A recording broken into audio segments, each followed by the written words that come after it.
Xəyanət etdikdən sonra bəziləri üçün oldu bitdi, burada nə var ki, deyib keçmək çox asandır. Amma unutmayın ki, bəzən xəyanət çox silinməz, dərin yaralar buraxır insan ruhunda. Və bunun sübutu 5 ildir xəyanətə məruz qalıb, hələ də bunu atlata bilməyən bir xanımın ürək sözlərindəndir və onun yazdığı məktubu sizlərə səsləndirəcəm. Bilirsiniz Zülfiyə xanım, bilirsiniz, bəli, sizin dediyiniz kimi mən tək yaşamıram. Eyni evdə, eyni otaqda, eyni süfrə arxasında bir insanla yaşayıram. Amma illərdir ki, özümü tək hiss edirəm.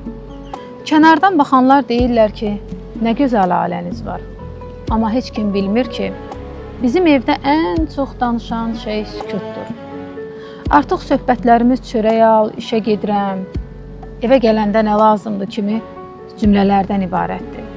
Bir vaxtlar saatlarla danışdığımız insanla indi bir neçə dəqiqə belə ürəkdən söhbət edə bilmirəm. Ən qəribəsi odur ki, mən onun yoxluğuna, varlığında hiss etdiyim boşluğa öyrəşmişəm. Yanımdadır, bəli, amma mənə aid deyil.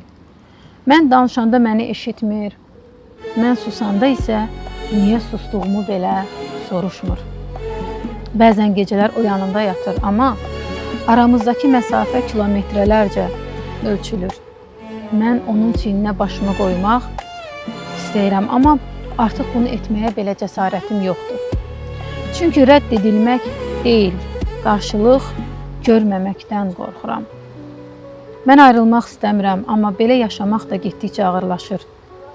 İnsan sevdiyi adamın yanında özünü yad hiss edəndə anlayır ki, tənhalıq tək qalmaq deyilmiş, tənhalıq səni heç kimin anlamadığı bir yerdə yaşamaq imiş.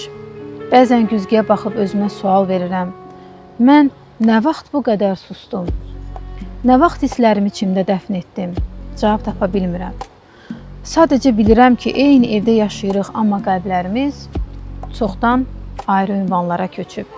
İndi sizə danışdığım bunlar bəlkə də illərlə heç kimə deyə bilmədiyim sözlərdir. Çünki hamı mənim gülümsədiyimi görür, amma heç kim içimdə səssizcə ağlayan qadını görmür. Mən sadəcə yenidən hiss olunmaq, eşidilmək, sevilmək istəyirəm. Bu qədər.